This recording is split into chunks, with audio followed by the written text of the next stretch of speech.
So the first question would be on the topic of the driving forces around the world, the source of the growth. So which forces do you think are driving the economy?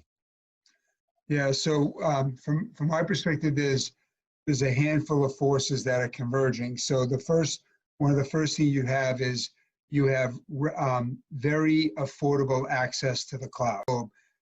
It means entrepreneurs can access computing power in ways you couldn't have afforded to. It was, if you go back 15 years ago, as technology is becoming more and more and more affordable, data is becoming more and more affordable, and the data pool is going up as well. So you've got people leaving their digital footprint more than they ever did before, and technology affordability that is converging and driving this explosion of companies and technology. And what's interesting is you've got a convergence. It used to be financial services, it used to be healthcare, it used to be consumer packaged goods, transportation. Now it's financial services and tech, healthcare and tech, consumer packaged goods, tech, retail tech. So everybody's becoming a tech company. So you've got this massive conversion. So I think that's one big thing. That's maybe obvious. Let me give you a less obvious trend. Without a doubt, we are seeing the ESG, environmental, social, and governance, play a bigger role in our society. If you converge tech with that, we're seeing thousands of companies burst onto the scene to solve that big societal problem. So one of the reasons I'm so optimistic about the environment is I believe that this wave of entrepreneurship is going to solve this important problem. They'll leverage technology and they'll find new businesses that didn't exist before that allow us to be as productive as we've ever been, but do it in a way that's friendly to the environment. So you've got this big need out there. And the big need is we've got to get to a net zero world. So you got a big meaty problem to solve, and you got a lot of hungry people who want to solve it. And so that's helping.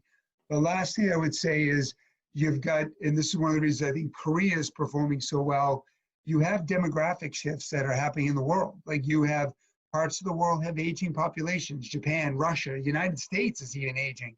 And then you've got other parts of the world that are getting younger. And that's one of the reasons you see where entrepreneurship is happening, because you've got, I'm sorry, I left out an important one, access to capital. Like access to capital. So you've got a lot of capital, not just in your public markets, but also in your private markets. And so entrepreneurs with good ideas. So you mentioned demographics and the ESG and digital transformation and large excessive capital. I think the election would not change the three variables, but one variable could be really up to the result of the election, I guess, which is the excess of the capital. Do you think the excess capital environment could change after November? Yeah, it's a good question. One of the things that capital loves is certainty, right? And so there's a lot of uncertainty in our world right now. And one of the themes that I hear when I talk to CEOs over and over again is, when I talk to them, they'll say, I'm worried about the election. I'm worried about China and trade. I'm worried about protectionism. But you know what? I can't control that. What I can control is what I do in my business. So the reality is, with low interest rates all around the world, capital is looking for yield. So I don't see the availability of capital going away, regardless of who wins, because it's out there. Now, you could see it redistributed depending on where you see tax policy, and we look at the whole kind of anti-rich sentiment and redistributing wealth, but I don't think it goes away.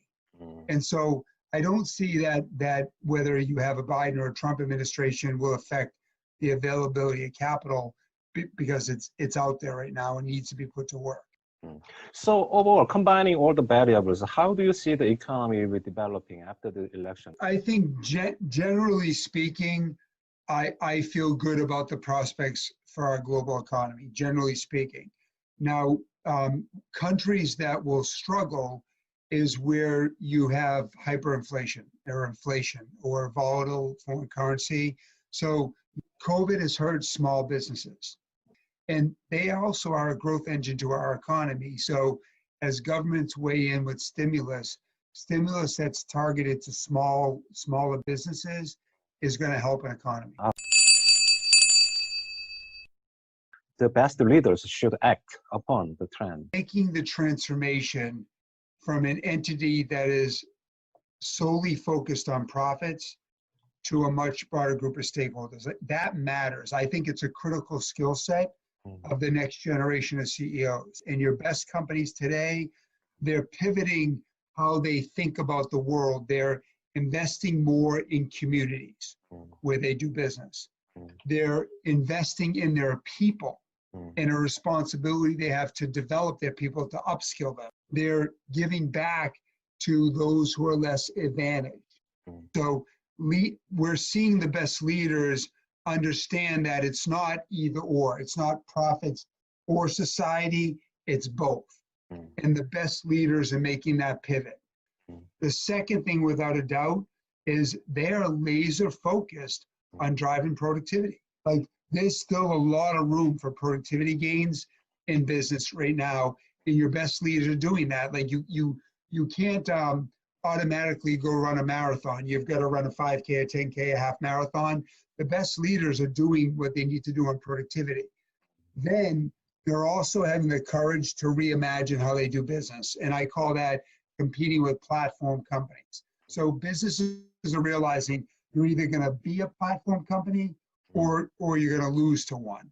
And so you're seeing these companies realize that the world is changing, and therefore they're looking strategically, how do I make sure I can compete not only with traditional competitors, but with disruptors? And they're asking themselves, do I need to partner with a platform company, or do I need to compete with them in a different way? Yeah, so I'm very proud to I'll take you back 3 years ago. What we were hearing from our clients was, we want you to be more digital. Our clients were telling us that. At the same time, our people were telling us, we're worried about us losing our relevancy. Are you going to replace us with automations and robotics? So we had two of our important stakeholders telling us, lower costs, get more digital, and our people said they're worried about being relevant. Am I going to end up in the street? So what we did is, we made a deliberate strategic choice to be responsive to both sets of stakeholders. So what we did is, instead of going out to buy the talent, we said to our 55,000 people, we're going to upskill you. And we said, we won't leave you behind unless you choose to be left behind. As long as you're investing in yourself, we're going to do everything we can to keep you, right? And so what we did is, we made employee upskilling the equivalent of an employee benefit like healthcare. And so we're constantly investing in our people on their technology IQ. We're giving them great tools, great training, and showing them how to apply it. And so over a 3-year period, we've made our talent more valuable. I'll share with you a story. So in February, right before the pandemic, I was at a non-audit client in Houston, Texas. I was sitting with the CEO and the CFO. The CFO said, we just hired 3 of your people, Tim. And she said, there's something different about your people. They know more about technology than anybody else we're looking at. I smiled at them both and I said, look, I hate the fact that you're hiring our people, but I'm sure as heck proud that you notice how different they are, right? Like, because we've in meeting our clients' needs, we made our people more valuable. And that's what we're trying to do. We want our people to be happy. We want our talent to be the best sought after talent. So our digital transformation started with teaching 55,000 people new skills.